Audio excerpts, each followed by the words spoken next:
हृदय में आह्लाद भी है, पर भय भी है कि सूर्य के सामने दीपक जलेगा कैसे। अद्भुत बात यह है कि दो तरफ व्यासपीठ लगी, एक तरफ पूज्य बापू की व्यासपीठ है, दूसरी तरफ सनातनी आचार्य लौकिक मुनि की व्यासपीठ है। दो व्यासपीठ के बीच में हम फंसे हैं, पर सबसे ज्यादा सुरक्षित आज हम हैं, क्योंकि हम मध्य में, एक तरफ वयोवृद्ध, दूसरी तरफ भी वयोवृद्ध, पर थोड़ा बापू से दूसरी उम्र के, पर हमारे लिए दोनों वयोवृद्ध हैं। और हमने सुना है जिसकी बाहें को महात्मा पकड़ लेते हैं, परमात्मा छोड़ता नहीं उसे। और इतना ही नहीं, एक दूसरी तरफ एक ऐसा भारत का व्यक्तित्व विराजमान है जिन्होंने हमको भी 2 बार आपकी अदालत में फंसाया, बुलाया प्रेम पूर्वक भी, बहुत खट्टी मीठी बातें हुई और हमारे अंदर के उबाल को उन्होंने उबालने की बहुत कोशिश की। परंतु हमने जीवन में बहुत कुछ सीखा कि सरलता के साथ भी जीवन को जिया जा सकता, बिना शोर मचाए भी शांति पाई जा सकती है। वो यदि हमने सीखा है तो हमारे अति प्रिय श्री रजत शर्मा जी के द्वारा हमने वो चीज सीखी है, आज वो भी है। दूसरी सौभाग्य ये है कि पूज्य बापू एक ऐसे महापुरुष हैं जिनके सामने बहुत कुछ कहना। हम तो सनातन की चर्चा के लिए पद यात्रा करते या जो भी है, तमाशे हैं, करने पड़ते हैं, ढोल मजीरा बजवाने पड़ते हैं, पद यात्रा करके भी करना पड़ता है। भाई मदारी आता है, जब तक वो डमरू ना बजाए दर्शक ही नहीं आते हैं, तो हमको ये तमाशे करने पड़ते हैं। पर असली काम तो आज हुआ है। बापू ने बिना कुछ कहे वो करवा दिया, वो अपने मन से बोल भी गए। वो बात सही है कि इस देश में जन्म लेने वाला व्यक्ति कोई भी तनातनी नहीं है, सब सनातनी है। ये बात सही है। उसी बात की पुष्टि आज पूज्य आचार्य लौकिक मुनि जी ने कही है। अद्भुत बात यह है कि हम एक बार तलगा जड़ा भी गए अपने जीवन में, पूज्य बापू की जन्मभूमि भी गए, बापू के बापू का भी सानिध्य हमने, जो अदृश्य रूप में, चैतन्य रूप में सदैव बापू के साथ रहते हैं, उस छाया और चेतना को भी महसूस किया। क्योंकि दास का जीवन भी एक गुरु के कारण है, और जिसको भी सच्चा और अच्छा गुरु मिल जाता वो रंक को भी राजा बना देते हैं। बहुत बातें ना कहें, 1-2 बात हम निवेदन करने के लिए आप सबके मध्य में आए तो नहीं है, दूर ही नहीं है। भाई एक संत कहा करते, पूज्य रामायणी जी एक अच्छी बात कहते थे। आज उनके सुपुत्र श्री गुरु प्रसाद जी हमारे साथ बैठे थे, तो वो एक अच्छी बात कहते थे रामायणी जी। तो कल रात को वो सुना रहे थे हमें। रामायणी जी एक अच्छी बात कहते, लापता हो तो मिले। भगवान बोले मिलेगा कहां? बोले लापता हो तो पता बताया जाए, जो लापता ही नहीं है उसका क्या पता बताया जाए। तो हम दूर नहीं थे। पूज्य मुनि जी की आज्ञा लगी कि आपको, आचार्य मुनि जी की आज्ञा लगी कि आपको आना है, तो यहाँ कथा करके उत्तर प्रदेश से आए। एक बात हम कहना चाह रहे, जो हमने बापू से सीखा वो अद्भुत है। जीवन में याद रखना, हमारे पास बहुत लोग आते हैं और हमसे कहते हैं कि बाबा तुम पे हनुमान जी की कृपा है, सन्यासी बाबा की कृपा है, हमारा मन ठीक कर दो, वो हमारे भाई का मन ठीक करो, लुगाई का मन ठीक करो, पड़ोसी का मन ठीक करो, पड़ोसन का मन ठीक करो। तो हमने एक दिन उससे हंस के पूछा कि ये बता तेरा खुद का मन ठीक है? तो बोला ये तो हमने सोचा ही नहीं है। हम कहा फिर तू अपनी ठटरी बना, सोचा ही नहीं।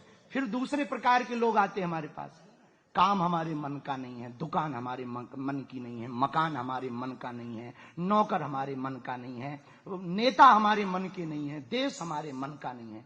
तो हमने उससे पूछा तेरा मन तेरे मन का है भैया?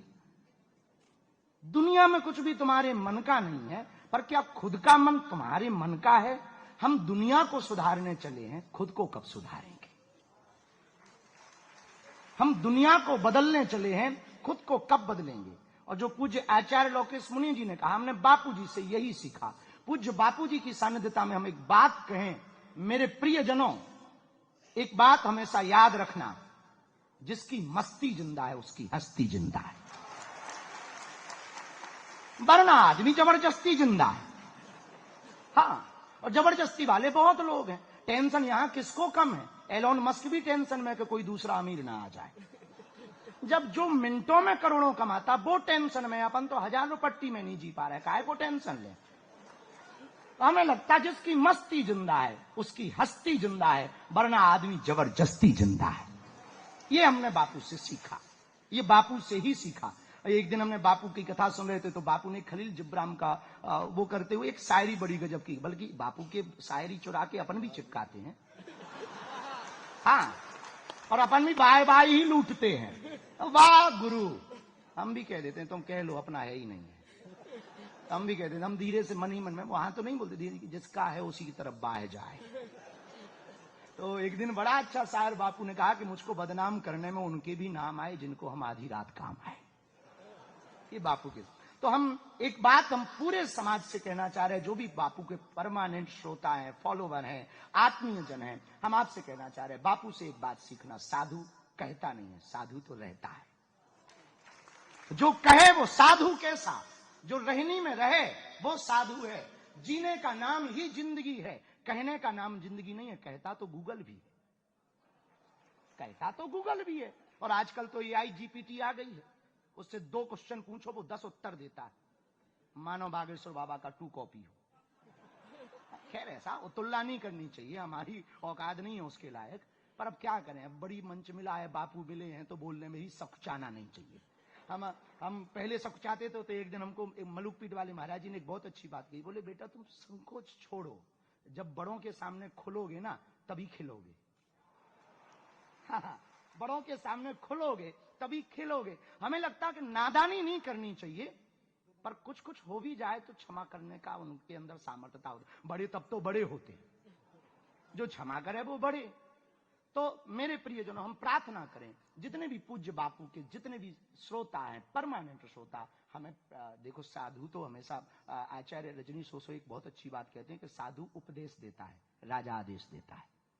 तो साधु उपदेश देता, तो बापू तो उपदेश दे रहे, पर हम सबकी ये जिम्मेवारी है, नैतिक जिम्मेवारी, राम कथा सुने नहीं, राम कथा जिए। और आप राम कथा सुनकर के राम कथा जी ना पाए तो ना राम कथा सुन पाए ना राम के हो पाए, हमें लगता है हराम के हो पाओगे, राम के ना हो पाओगे। खैर हराम में भी राम है, बुरा ना मान जाना कि कल के दिन कोई कंट्रोवर्सी कर दी, और कर भी दे तो ठटरी बराए, हमें कौन सा उसके घर थाली खाने जाना है, भैया बुलाएगा ही नहीं, हमारा वीडियो ही नहीं देखेगा, अनफॉलो कर ले, ठटरी बरा। तो आप राम कथा केवल सुनो नहीं मेरे प्रियजनों, बापू बैठे वरना हम मेरे पागलों भी कहते हैं। तो हम एक बात प्रार्थना करें कि राम कथा सुनो नहीं, राम कथा जियो, और जीने के लिए मस्ती जिंदा रखो। दुनिया क्या कहती, आचार्य मुनि जी ने यही कहा, दुनिया क्या कहती। जब हम चलते हैं तो सब अपनी अपनी दृष्टि से देखते, कोई कहता नया लौंडा आ गया, कोई कहता है बाबा आ गया, कोई कहता अब हिंदू मुसलमान करेगा। सच ये है हम हिंदू मुसलमान नहीं करते, हम सिर्फ हिंदू हिंदू करते। हाँ ये सच है, हम मुसलमानों के विरोधी नहीं है। मुसलमानों के विरोधी होते तो अब्दुल कलाम की चर्चा रहीम रसखान के दोहे ना गाते। तो हम इनके विरोधी नहीं है। लोगों को लगता है तो हम भी कहते थे बेटा सेम टू यू, कौन बेफिजूली में अपना मुंह खराब करे। तो कई लोग कहते कि आपके लिए तो बहुत लोग बोलते, ऐसा कहते वैसा कहते। हम कहा हाथी चलता है,